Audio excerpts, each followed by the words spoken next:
Monica Harding.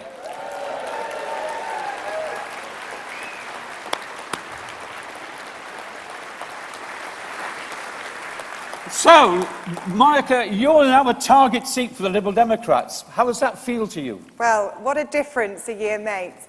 I'm a working mum of 4 children, and this was never in my game plan. But the time for me to stop shouting at the television and rolling my eyes happened a year ago when I was selected to fight this seat against Dominic Raab. And people said to me, "You're crazy. This guy's got a majority of 25,000. It's one of the safest Conservative seats in the country. What are you doing?" But you know, I believed, and I know what the people of Esher and Walton were thinking, and I wanted to believe, because I wasn't prepared to let a gang of hardline Brexiteers throw our country off a cliff. Good.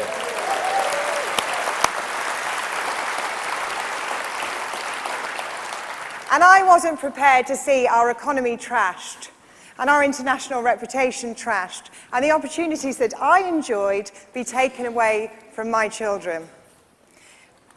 And Dominic Raab didn't represent me, and he doesn't represent the constituents of Esher and Walton that voted 60% to remain.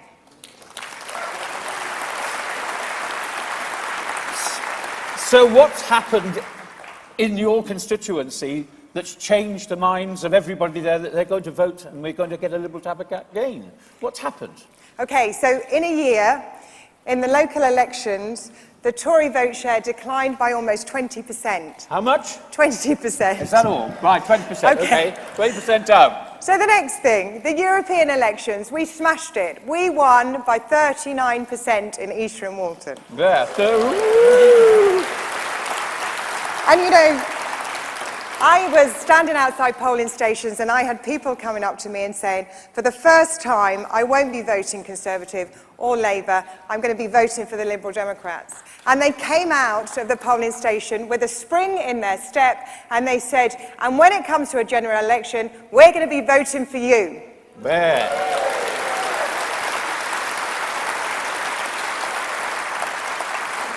And since then... So, sorry, there's more.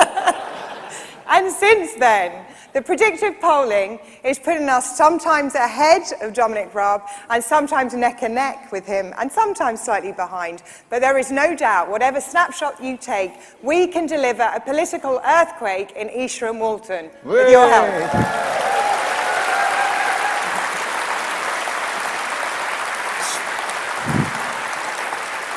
So tell me a bit about the resources that you need, the resources you've got, and what you need most of all.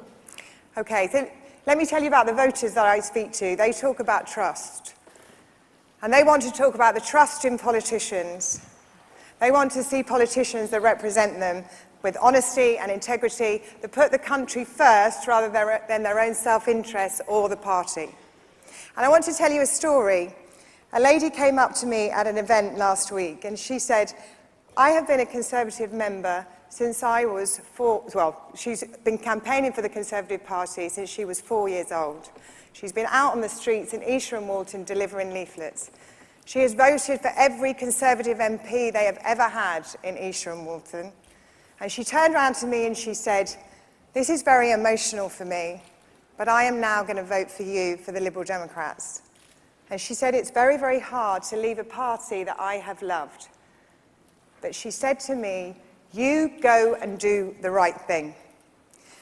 Now, I need to turn those pledges into votes, and I need your help to do that. There are 80,000 constituents in Esher and Walton. I need to talk to every single one of them and canvass every one of them. We're only 20 minutes from Waterloo. Come and join us and help us out. But we also need your money, because we need to bombard these doors with literature, 42,000 doors, every day, every week in the run-up to a general election campaign. I mean, in that, I pledge that I and my team will do everything we can to unseat Dominic Raab and deliver you another Liberal Democrat MP, alongside the army of Liberal Democrat MPs that you're going to see in Parliament soon.